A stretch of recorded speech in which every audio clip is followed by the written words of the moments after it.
হরে কৃষ্ণ। শ্রাবণ মাসে ভগবান শিবের সব থেকে বেশি আশীর্বাদ লাভ করার জন্য আপনাকে একটি কাজ করতে হবে।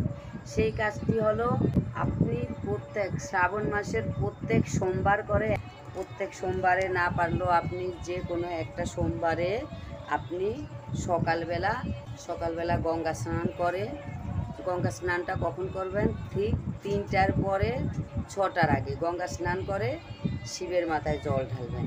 শিবকে 108খানা বেলপাতা দেবেন এবং শিবের 108 যে অষ্টতর শতনাম, সেই 108খানা নাম বলে 108টা শিবের মাথায় বেলপাতা দেবেন। শিব দেখুন বৈষ্ণব সবসময় অন্যের উপকার করে, বৈষ্ণব সবসময় অন্যের ভালো চায়।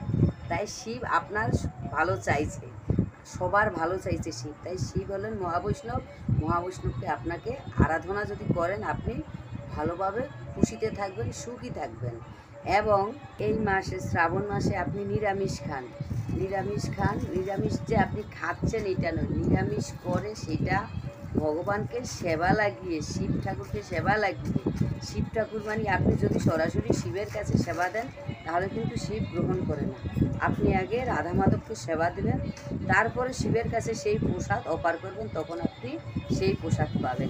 এছাড়া এই শ্রাবণ মাসে আপনি কৃষ্ণ মন্দিরে গিয়ে ওম নমঃ শিবায় জপ করুন এবং শিবের মন্দিরে গিয়ে কৃষ্ণ মন্ত্র জপ করুন।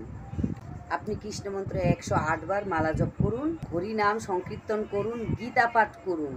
তবে দেখবেন আপনি কিভাবে আধ্যাত্মিক জগতে এবং জাগতিকে আপনি উন্নতি সাধন করতে পারবেন। আপনার সাংসারিক উন্নতি আসবে, মনে আনন্দ পাবেন, খুশি থাকবেন। আপনি যতক্ষণ পর্যন্ত কৃষ্ণ নাম না করেন, শিবের সান্নিধ্য লাভ করতে পারবেন না। তাই অতি শিগগির কৃষ্ণ নাম জপ করুন। মহাদেব শিব কৃষ্ণ নাম জপ করছেন, উনার 5 মুখ, উনার 5খানা মাথা, তাই পঞ্চমুখে উনি কৃষ্ণ নাম স্মরণ করছেন। আপনি দিনে কতবার কৃষ্ণ নাম স্মরণ করছেন?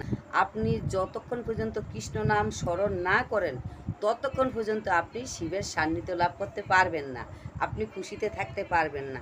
মনে হচ্ছে এই বুঝি আপনি খুশি আছেন, কিন্তু না, এই খুশির পিছনে আছে আপনার অনেক দুঃখ, যন্ত্রণা, চিন্তা। তাই চিন্তা থেকে খুশিতে থাকার জন্য, চিন্তা দূরীভূত করার জন্য অবশ্যই কৃষ্ণ নাম স্মরণ করুন শিবের মন্দিরে। একদম ভুল করবেন না, ঠিক আছে? হরে কৃষ্ণ।